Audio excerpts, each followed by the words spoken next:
Tuhan bersamamu. Dan bersama rohmu. Inilah Injil suci menurut Yohanes. Dimuliakanlah Tuhan.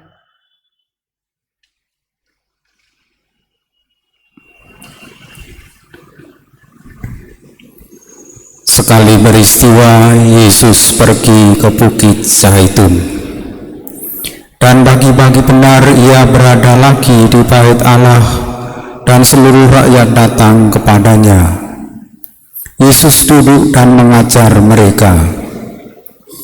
Maka ahli-ahli Taurat dan orang-orang Farisi membawa kepada Yesus seorang perempuan yang kedapatan berbuat zina.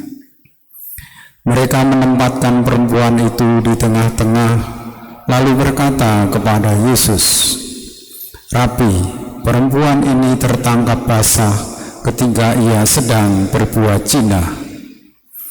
Musa dalam hukum Taurat memerintahkan kita untuk melempari dengan batu perempuan-perempuan yang demikian. Apakah pendapatmu tentang hal ini?" Mereka mengatakan hal itu untuk mencoba Yesus supaya mereka memperoleh sesuatu untuk menyalahkannya.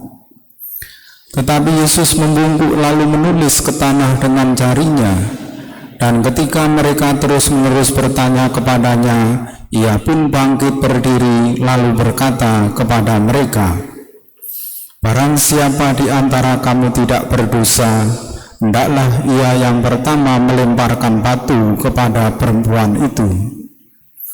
Lalu Yesus membungkuk pula dan menulis di tanah. Tetapi setelah mendengar perkataan itu, pergilah mereka seorang demi seorang, mulai dari yang tertua. Akhirnya tinggallah Yesus seorang diri dengan perempuan itu yang tetap di tempatnya. Lalu Yesus bangkit berdiri dan berkata kepadanya, "Hai perempuan, di manakah mereka? Tidak adakah seorang yang menghukum engkau?" Jawabnya, "Tidak ada, Tuhan." Lalu kata Yesus, "Aku pun tidak menghukum engkau. Pergilah dan jangan berbuat dosa lagi mulai dari sekarang." Demikianlah sabda Tuhan. Terpujilah Kristus.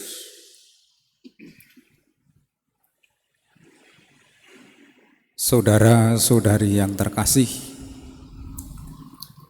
kisah Susana yang difitnah berbuat zina adalah kisah kekejaman manusia yang suka menjelek-jelekan sesamanya.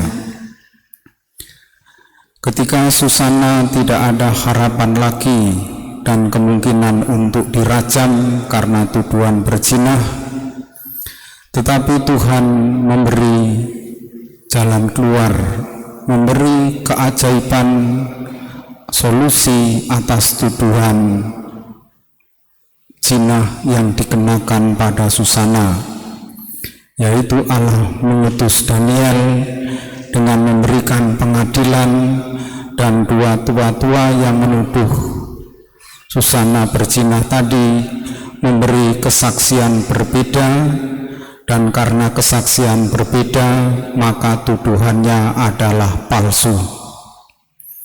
Di tengah tiada harapan, tiada jalan keluar, Tuhan memberi jawabannya. Berzina dalam kitab suci berarti murtad, mengingkari iman, tidak percaya kepada Allah. Dan kisah dalam Injil tadi yang kita dengar, di satu sisi hukum ditegakkan, tetapi pengampunan tanpa batas oleh Yesus diberikan. Maka pesan kepada orang perempuan yang kedapatan berbuat zina tadi, "Aku pun tidak menghukum engkau, pergilah dan jangan berbuat dosa lagi mulai dari sekarang." Sebenarnya Yesus mau menegakkan aturan Taurat, suruh menghukum siapa yang tidak berbuat dosa, dan rupanya orang-orang di situ sadar semua berbuat dosa, maka tidak menghukum. tetapi juga pengampunan diberikan kepada Yesus. Mari kita setia menjadi orang yang penuh kasih, tidak gampang memfitnah sesama kita, apalagi fitnah yang kejam, juga hidup dengan kasih kepada Allah dan sesama kita. Kita satukan doa-doa kita bersama persembahan di altar.